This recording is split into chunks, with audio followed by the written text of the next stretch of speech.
បាទជំរាបសួរពុកម៉ែបងប្អូនអស់ទីរាប់បានថ្ងៃនេះខ្ញុំសូមដល់ជូននៅព័ត៌មានមួយទាក់ទងនឹងសាលាប្រទេសខ្មែរសកលភ្នំពេញដែលមានទីតាំងនៅជិតនឹងវត្តសង្ឃកសលបងប្អូនចង្ងាយម្រះសម្រាប់ខ្ញុំបានបើកសាលាជាង2ឆ្នាំមកហើយទទួលបានការគ្រប់គ្រងផងដែរច្រើនពីបងប្អូនយើងមិនថានៅឯនេះសមុទ្រនេះគឺថាគាត់គ្រប់គ្រងហើយអ្នកនៅឯនេះសមុទ្រគឺតែងតែកំងផងដែរគាត់ទិញកំងទិញតាមអនឡាញហើយយើងបានវិខ្ចប់តាមផ្ញើតាមផ្ញើតាមក្រសួងប្រៃសណីអញ្ចឹងបងប្អូននៅឯនេះសមុទ្រក៏ដូចជានៅខេត្តប្រទេសគឺថាកុំបារម្ភអីគឺខ្ញុំមានការដឹកជញ្ជូនធានាបានជាមួយនឹងក្រសួងប្រៃសណីទូរគមនាគមន៍កម្ពុជា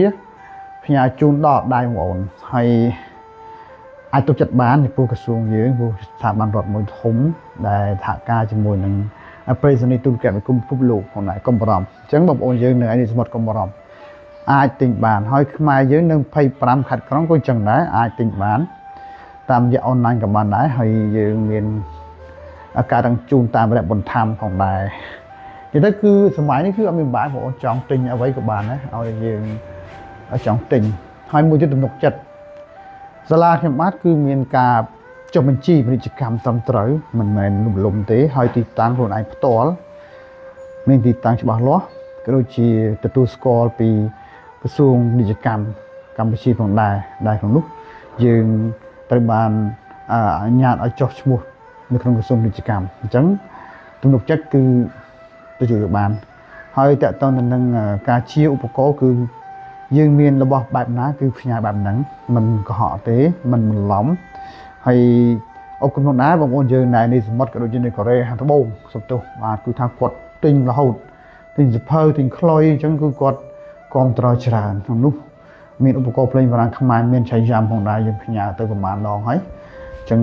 អរគុណមែនតើហើយឆ្លាញ់បាត់គឺតែងតែនៅតែទទួលដើម្បីចែកម្លែកចំណេះដឹងតាក់ទងទៅនឹងការលេងឧបករណ៍ភ្លេងបារាំងខ្មែរអត់ជិបឈរទេគឺថារហូតហើយក្នុងនោះបងប្អូនយើងអាចចុះឈ្មោះចូលរៀនរាល់ថ្ងៃដែលសាលាខ្ញុំបាទនៅចាំទទួលស្វាគមន៍ផងដែរហើយគ្រូយើងគឺមានច្រើនអាចចែកម្លែកបានតើតើនឹងការរៀនគឺបងប្អូនយើងរៀនថ្នាក់មូលដ្ឋានឲ្យចប់ទៅយើងនឹងអាចចេះហើយឧបករណ៍ភ្លេងបារាំងខ្មែរហើយយើងបង្រៀនតែ12ម៉ោងទេថ្នាក់មូលដ្ឋានទៅដល់ចប់ហើយយើងរៀន10បទខ្លីៗបន្ទាប់មកយើងចូលវគ្គ1វគ្គ2 20បទទៀតអញ្ចឹងការរៀនឧបករណ៍ភ្លេងខ្មែរនៅទីនេះគឺធានារៀនចេះដោយសារយើងរៀនតាមអក្សរភ្លេងនៅពេលចេះមើលអក្សរភ្លេងគឺយើងអាចរៀនបានដោយខ្លួនឯងក៏ដូចជាស្រាវជ្រាវបន្តទៀតសម្រាប់យើងចង់រៀនឲ្យបានច្រើនហើយឧបករណ៍ភ្លេងខ្មែរយើងទីនេះគឺមានគុណភាពល្អមិនថាឧបករណ៍អ្វីទេត្រូវគុណភាពល្អបានយើងយកមកលក់ដោយសារយើងយកអ្វីល្អនេះមកកុំឲ្យបងប្អូនយើងបាក់ដូរច្រើនពេកជាពិសេសខ្លុយបងប្អូនខ្លុយនេះចេញមកហើយខ្លុយឈើក្រញូងបងប្អូននេះក្រញូងសុតខ្មៅក្រាប់មុំធានាបានសម្លេងនិងគុណភាពប្រើប្រាស់បានយូរអង្វែងបងប្អូនហើយនេះមួយទៀតគឺខ្លឹមត្នោតដើមត្នោតគឺមានប្រយោជន៍ខ្លាំងណាស់ដើមត្នោតទោះបីជានិយាយតាំងពីគល់ដល់ចុងគឺថាល្អទាំងអស់ដើមត្នោតល្អមែនតើឥឡូវយើងអាចផលិតបានចេញជាខ្លុយទៀតសំឡេងព្រោះឲ្យខ្លឹមដូចកញ្ញុងអញ្ចឹងខ្លឹមអញ្ចឹងតែមិនមានពណ៌ឯងឆ្នោតទេស្អាតដែរមួយយ៉ាងដែរ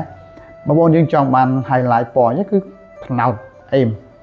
ហើយទិញយកទៅដាក់តាំងក៏បានដែរគេអត់ថាយើងសោះស្អាតខុនដូបរិយចឹងអ្នកនៅបរិយគឺគាត់មានលុយច្រើនទិញដាក់មួយទៅហើយភូមិគ្រឹះទិញដាក់មួយដាក់តាំងក៏បានដែរដើម្បីជាការគ្រប់គ្រងទៅលើឧបករណ៍ភ្លេងបារាំងខ្មែរខ្លុយហើយ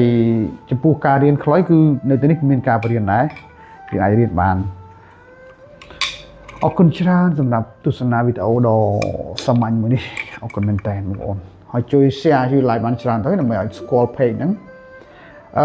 និយាយទៅគឺយើងលក់សាលាខ្ញុំលក់ឧបករណ៍ភ្លេងបារាំងខ្មែរអញ្ចឹងបងប្អូនយើងជួយ share ជួយ like ប្រៀបបានទៅនឹងគ្រប់ត្រមួយដែរសម្រាប់ page ខ្ញុំបាទហើយឲ្យបងប្អូនយើងបានស្គាល់នៅឧបករណ៍ភ្លេងបារាំងខ្មែរយើងច្រើនហើយមានខ្មែរយើងទេដែលអាចគ្រប់ត្របានបើយើងអត់ជួយគ្រប់ត្រទេយើងរងចាំបរទេសគឺពិបាកហើយអញ្ចឹងយើងត្រូវជានិយម ជាតិនិយមចាប់ដើមដំណើរការពីឥឡូវទៀតកុំចាំដល់ពេលណាទៀតពីឥឡូវនេះត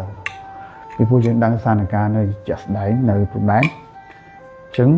ជាតិនិយមគឺជារឿងសំខាន់សម្រាប់ប្រទេសមួយប្រទេសណាក៏គេមានជាតិនិយមដែរជាតិនិយមទៅហើយដែលជាគ្រឹះមួយសម្រាប់ការពារប្រទេសយើង